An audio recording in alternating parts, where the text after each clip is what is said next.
After 24 years in power as the 19th president of Syria, Assad was finally dethroned and forced to flee to Moscow for safety. Assad came into power and inherited the regime after his father Hafez al-Assad died in 2000. It seems the apple doesn't fall far from the tree, as Assad's father was also a tyrannical ruler who in his 30 years of power jailed and killed anybody who opposed his rule. After his rise to power, Assad never delivered change for the people of Syria.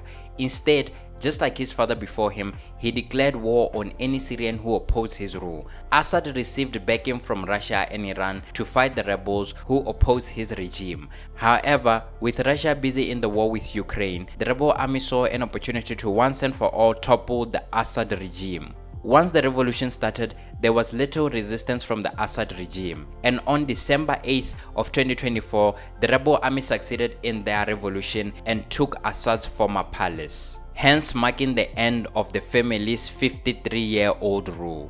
The rebel leader who brought revolution to Syria is one Abu Muhammad al-Jilani, a former Al-Qaeda member. Abu Muhammad al-Jilani cut ties with Al-Qaeda in 2016, and since then, he sought international legitimacy by focusing on governance in Syria rather than global jihadist goals. However, due to his previous involvement with Al-Qaeda, he still to this day has a $10 million bounty assigned to him by the US. That said, it seems Abu Muhammad al-Jilani has since changed his ways, as he claimed to have abandoned Al-Qaeda's doctrine. The rebel leader says he will protect all of Syria's diverse communities.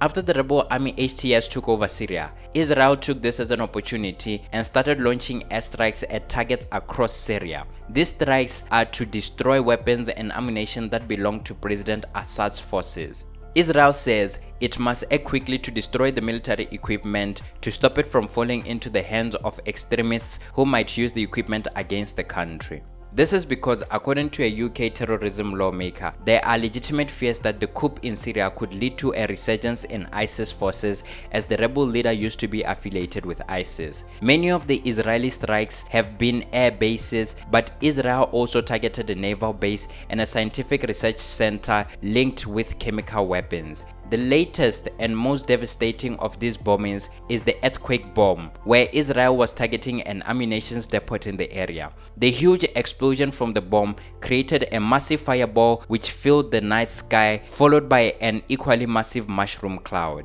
It is claimed that the explosion was so large that it measured as a magnitude 3.0 on the seismic sensors. Iran, a longtime ally of Hamas in Gaza and Hezbollah in Lebanon, has condemned Israel's repeated violations of Syrian infrastructure and the seizures of Syrian land. Qatar has also spoken out against Israel's actions, saying it is unacceptable for them to exploit the situation in Syria and violate its sovereignty. Israel's UN ambassador describes the military actions as limited and temporary and said the strikes were necessary to address immediate security threats. He further added that Israel won't intervene in the internal Syrian conflict. This, however, should be taken with a grain of salt, as there has been sightings of Israeli tanks spotted less than 20 miles from Damascus. While Israel claims they have no interest in a conflict with Syria, the leader of HTS said Israelis can no longer justify their recent actions in Syria, but added that his country was not in a position to be drawn into a new conflict. How do you take this news?